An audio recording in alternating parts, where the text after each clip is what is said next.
In order to follow recommended security protocol, we are encouraging you to regularly change your Office 365 password. As a student, you have the ability to do this in just a few simple steps.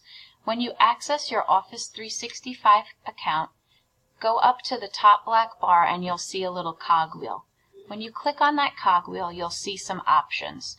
About in the middle of the screen, you'll see an option that says Password.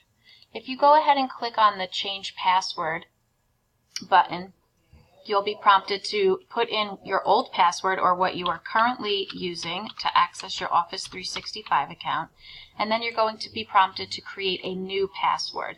You'll put that in 2 times just to confirm it.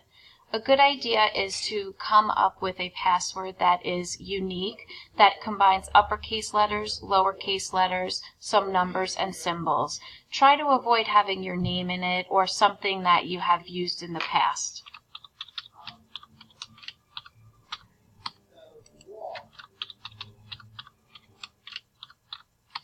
After you've put that in and you've confirmed that both of the passwords are the same, you should see a bar in the green that says Strong. This is a good way to tell if your password has enough complexity to it.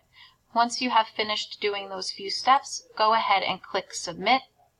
You can click Don't Save, and your Office 365 password will change. The next time you log into your account, you'll be asked to put in that new password.